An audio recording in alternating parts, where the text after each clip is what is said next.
guys, and welcome back to another video. So I get a lot of comments and requests kind of around the topic of how do you do so much? How did you fit all of that in when you were at university? How do you balance like a master's and all your extracurriculars and YouTube? So today's video is focused around time management and basically how I fit everything in, how it seems to be that I have 25 hours in the day. So the main tip is multitasking. Now I know that you're probably thinking, well, like, yeah, duh, but it's kind of the main thing that keeps my world spinning, and I'm just going to give a few examples of like ways that I do multitask. So basically it's just about looking at the jobs that you have to do and figuring out which ones can be done whilst you're doing something else. So for example, my lectures, a lot of the time, because I don't have slides for lectures, I normally just have literally my lecturer sitting there talking at me, I will download the audio file and then I'll listen to that when I'm on a run, or I will listen to that when I'm on the tube or like walking or transport. So it's kind of like I'm getting my exercise for that day, but I'm also listening to a lecture, so it's not dead time. And then you're probably thinking, well, how do you take notes? Well, then I just pull out my phone and I voice note, which means that I can just come back and like type that up pretty quickly. And because I am listening to it in the one instance of when I'm on my run or like out and about, and then I come back and type up my voice notes, it's almost like I am listening to it twice, so I can like refine my thoughts and add little things in that I've thought about since I did it. But then sometimes as well, I just go into the notes app on my phone and like type up my notes that way as I'm like listening to the lecture.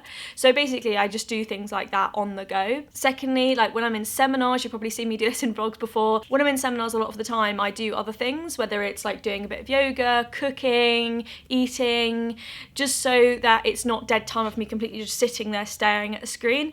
And equally, because I have my laptop so close to me, if they say something in a seminar that requires me to write it down, I can just write that down mid doing whatever I'm doing. So it means that whilst I'm, say, in a seminar for 2 hours, I'm also then spending an hour of that cooking and eating. So it's almost like I'm doing 3 hours in 2 hours. So that's kind of another tip that I do a lot. Also, when I'm exercising or doing other tasks, I tend to think about like assignments and things that I have. So rather than just use the time when you're sitting down at your desk to think about an essay or think about an exam question, I do it all the time when I'm like on a run or things like that. So I'm constantly thinking, okay, for this question, how would I write it? What would I put into it? If I'm writing an essay, for example, I'll almost structure paragraphs in my head about what I'm going to write. So as I'm running, one, it's great to take my mind off the fact that I'm like on a run and I'm probably at a certain mileage point that's like uncomfortable. And two, it enables me to actually study whilst I'm running. So going off that, really, I guess the general premise other than multitasking is just working smarter, not harder.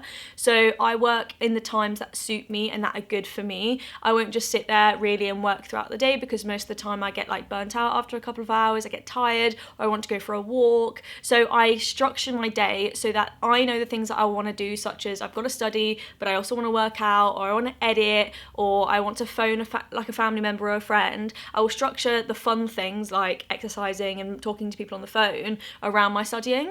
So it means that when I want a break, I can then just do other things off my to-do list. So it means that I never really have a break that's like just me sitting there staring out the window or like on Netflix or like mucking around. So everything is constructive, and it means also when I've had the break talking to someone on the phone or going for a walk, getting my exercise, I can come straight back into studying because my mind has had that break from studying. Also going off that is just doing things in bulk. So if, for example, I have 5 lectures to watch, I will aim to watch them in one go, because the mindset that I'll be in for lectures is kind of like a set mindset. I don't really want to have to set up the lectures, go into my notes and like get ready to listen to it multiple times if I dip in and dip out of it. And that goes the same for like, say, researching something. I aim to do all of my research in one go, so I don't have to open up the tabs each time if I do an hour here, an hour there. So it's just a do everything that requires sort of the same technology or tabs or mindset in one go. And then like non-study related stuff or non-work related stuff is like batch cooking, things like that.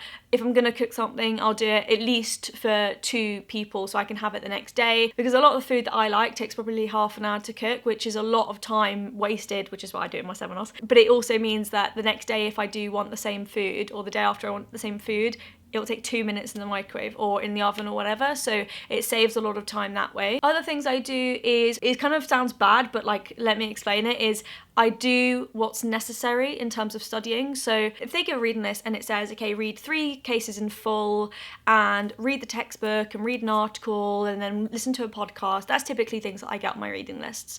Most of the time I actually won't do that because I know what I know on that topic, and because I've done law at undergrad, a lot of the law modules that I'm taking now are a lot less advanced than you'd expect them to be. What I do is I look at what they've set and I think, well, do I even need to do that? A case, I will just skim it or read the summary, and to be honest, that's sufficient 99% of the time, so it saves me doing the full work.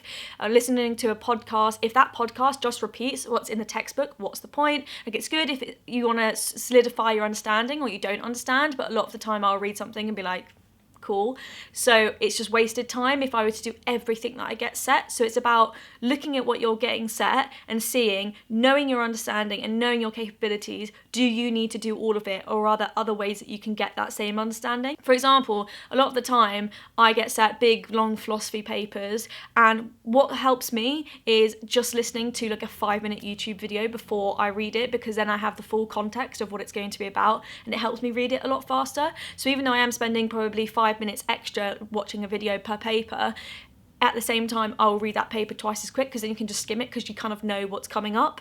So that's kind of things that I do to help speed up the process of working. Another thing as well is just, I mean, it's only applicable in the current climate of COVID, but it's just kind of skipping things if I need to. So if I have a class that's in person but it's also online, if I can't afford to spend an hour travelling to the class and travelling back, then I'll just stay and do it online, because it saves me time, it saves me getting ready, it saves a lot of time basically doing things online, and that time can be better spent doing prep work or doing YouTube stuff. So basically I look at my schedule and I think, can I afford to do an hour on X, Y, and Z? And if it's a no, then it's a no. And essentially a lot of the things I do is just about prioritization. At the start of every year, I write down a list of all the things that I want to do. So for example, I've got my course, I've got my Spanish classes, I've got YouTube, exercise, and like socializing with my friends.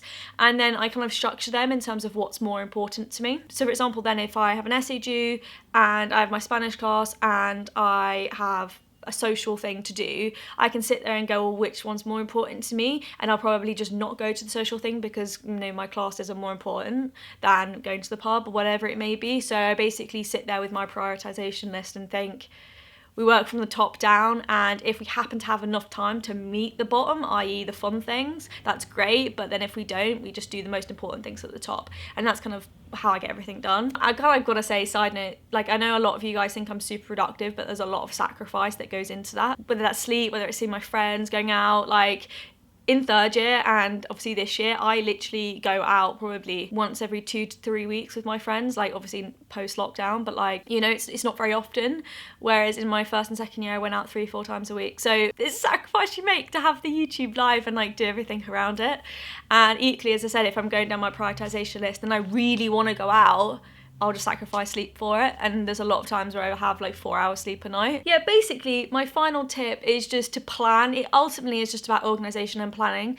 You need to kind of know what you have got coming up, what tasks that can then be paired with other things. Oh, okay, I've got to watch these lectures, I'll pair that with cooking, I'll pair that with going on a run. Like, what tasks can you lump together to save time? And then once you kind of do that every week, you kind of get into the rhythm of doing it. But essentially, I only have all the time that I have because I'm super organised and I do 2 things at once. I'm constantly multitasking. And equally, as I've said, I sacrifice sleep and friendship for being super busy all the time, but you know, at the same time, I wouldn't have it any other way. I love what I'm doing and I love being really busy. So yeah, if you just want to fit more in, I hope that this video has helped you. If you have any tips too about time management, then please put them below. I know some of these tips might seem quite like straightforward or maybe like obvious, but like you'll be surprised at how many things you can do in your life at once, or how many things you can overlap to save time. And I mean, I kind of challenge you to just think about what you have in your life going on right now and what can you overlap with each other to save an hour here or there. I hope you like this video. I will see you guys next time. I will see you guys in the next video.